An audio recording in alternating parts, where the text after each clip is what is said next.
Salut à tous, on se retrouve pour un petit débrief du match Brésil-Tunisie qui s'est déroulé juste hier soir. Donc comme vous le savez, la Tunisie a perdu 5-1 au Stade des Princes malgré une grande communauté tunisienne qui est venue nous supporter. Donc voilà, c'était très compliqué, fallait s'y attendre vu que c'était le Brésil juste en face. Donc moi je m'attendais pas à un score comme ça, mais bon c'est la vie, on a perdu 5-1, au moins on a marqué un but pour l'honneur. Et voilà, c'était très compliqué en première période, pour moi c'était très compliqué.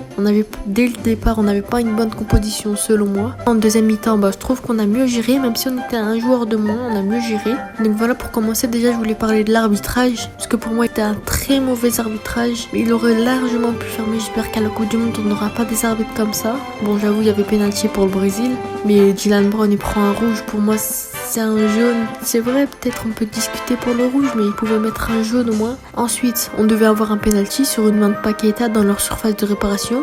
On n'a rien eu du tout. Et ensuite, le deuxième but qu'on se prend, c'est un but hors jeu. Vous pouvez le voir, ils ont remis le ralenti après, c'était un but hors jeu, on voyait la ligne, mais personne n'a sifflé. Bon, ça c'est les arbitres. À chaque fois qu'on contestait, on se prenait un jaune, même le capitaine, donc voilà, ça sert à rien du tout. Donc voilà, malheureusement l'arbitrage n'était pas de notre côté. Après, moi je vais parler de Dylan Brown, Jaziri, c'est vraiment pas possible pour la Coupe du Monde. Ils étaient vraiment éclatés ce soir, malgré qu'on ait eu une très bonne prestation de Talbi ou bien d'autres joueurs. Dylan Brown et Jaziri, c'est vraiment pas possible. Ils ont fait vraiment n'importe quoi. Brown qui se prend un rouge dès le début. Et Jaziri, on l'a même pas vu, je crois, il avait touché un ballon du match. Donc voilà, ils étaient très mauvais tous les deux. J'espère qu'ils seront pas titulaires à la Coupe du Monde parce que là, pour moi, c'était vraiment pourri. Ensuite, moi, je pense que Kazri aurait largement pu être titulaire ce soir parce qu'on a eu malheureusement un Msekni transparent. Donc voilà, pareil pour Jaziri, on aurait pu mettre l'attaque du Comore, peut-être. Ou bien faire Kazri, Tarias Mknessi et Slichi à droite au moins, puisque je pense que ce sera l'attaque titulaire à la Coupe du Monde. Parce que Kazri, je trouve qu'il a fait quand même une bonne prestation malgré 2-3 balles ratées, il a fait n'importe quoi, mais je trouve qu'il était déjà mieux que Msekni.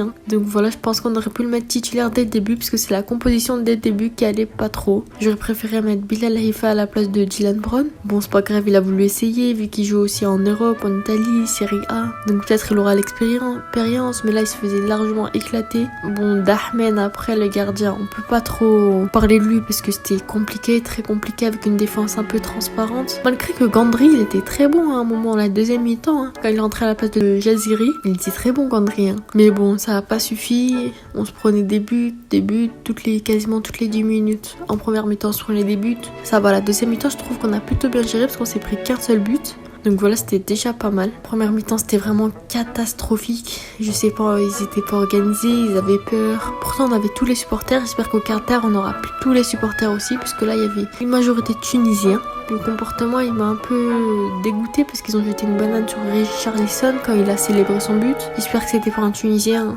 J'espère que c'était juste un supporter comme ça, parisien ou brésilien. Enfin, je pense pas que c'est brésilien, mais bon. Voilà, donc c'était le petit débrief. On s'est vraiment fait éclater 5-1. Le prochain match ce sera contre le Danemark en novembre. Donc voilà, j'espère qu'on va pas se prendre une raclée comme ça au moins, même si le Danemark c'est solide. Donc voilà, j'espère peut-être 1-0, 2-0, mais pas 5-1. Après, malheureusement, ils ont fait une boucherie sur Neymar. J'ai vu, il fait 5-6 fautes sur lui, ils allaient le blesser. Donc voilà, c'était tout pour le débrief du match. On se retrouvera les matchs de Coupe du Monde contre le Danemark, l'Australie et la France. Donc voilà, merci de m'avoir écouté. N'hésitez pas à vous abonner, liker et partager. C'était Minou. Ciao.